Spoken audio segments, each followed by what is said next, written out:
Hey everyone, it's that guy over there bringing you probably the first Tyranid tactics video I've done in a while as far as using particular units.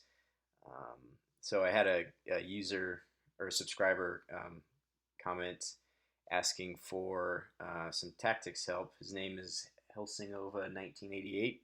So I'm doing this video solely because he asked, and I'm going to try to explain what I would do in the situation he posed as far as building a list for. He wanted to focus heavily on killing infantry, and specifically, he wanted to talk about the Tyrannofex with acid spray model. So, based on that comment, kind of what I was envisioning is that maybe he's coming up against a lot of maybe infantry heavy armies, and he um, is looking for some ways to counter that.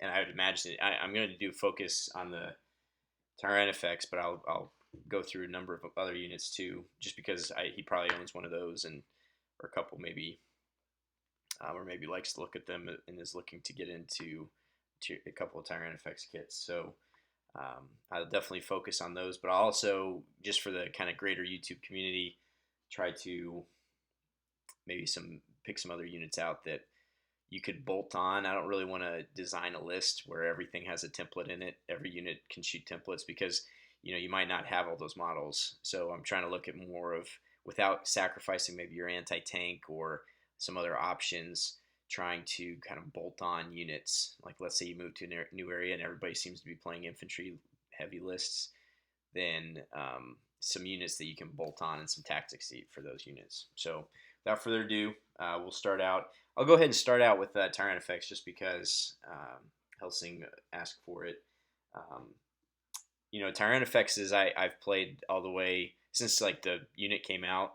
That's why my Tyrannofexes look kind of weird because they're conversions. They didn't always have a model, um, but I've liked them before. They were my anti-tank with their strength 10 guns, but now you don't even stand a chance of blowing up a vehicle with AP4. So they're solely. I probably wouldn't take them unless they came with the acid spray, which is what they get for free. So for 175 points, you get a toughness 6, 6-wound creature that has a 2+ armor save, and there's really not a lot of monstrous creatures out there with a 2+ armor save, which is really great.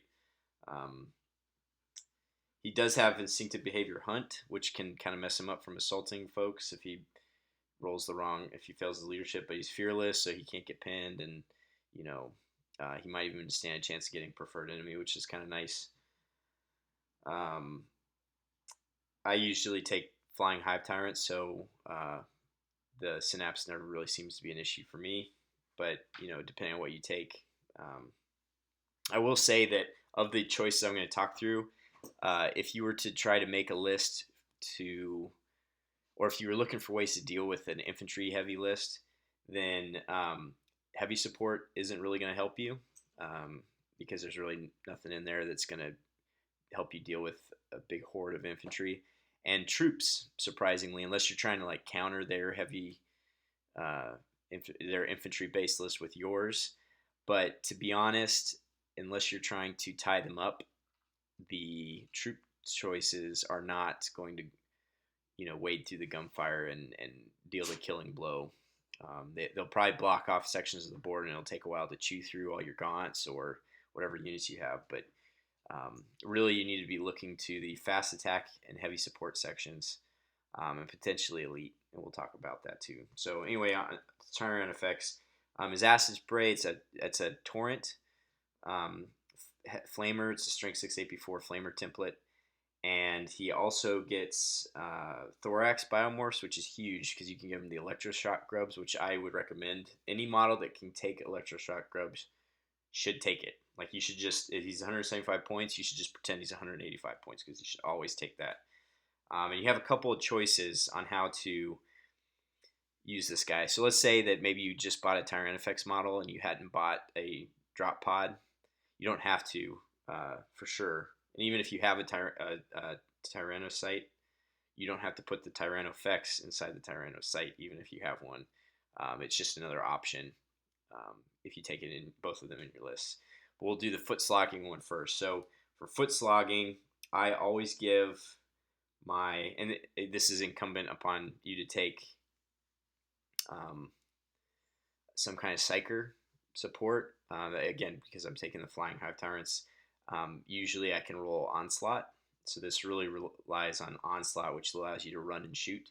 But I'll take my Tyrannofex with the Electroshock Grubs, the Acid Spray, and Adrenal Glands. And what that allows me to do is you put the model um, sideways on the deployment line. So let's say that there's like a guard blob across from you. You're on the deployment line, sideways.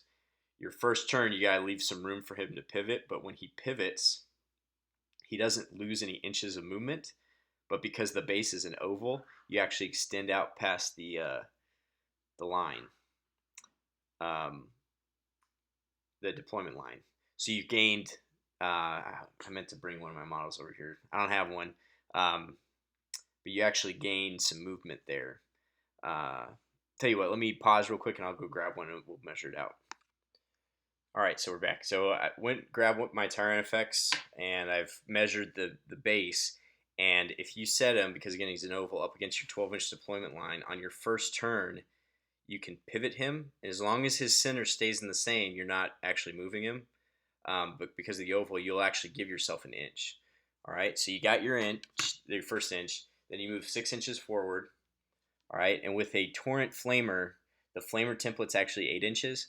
So with the pivot, the move, that's 7, plus 12 is 19 because it's a Torrent, and then plus 8 is 27 inches. So you will be 3 inches into your opponent's deployment zone. Not going to get you a lot, especially if they deploy off the, but usually if it's a real heavy list, a lot of people do deploy along the deployment line. So that's a thing.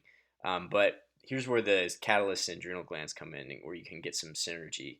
Is you run, which unless if you don't get off the power, don't run because you can cast the power before the shooting phase. So don't run if you didn't get the power off, obviously. But you cast catalyst on him. It allows you to run and shoot, and with Fleet from Adrenal Glands, you can actually reroll your run move. So let's say you get 3 inches. Well, with the 3-inch run, you get now you're 6 inches into your opponent's deployment zone, and with a 6-inch run, you're 9 inches into your opponent's deployment zone. So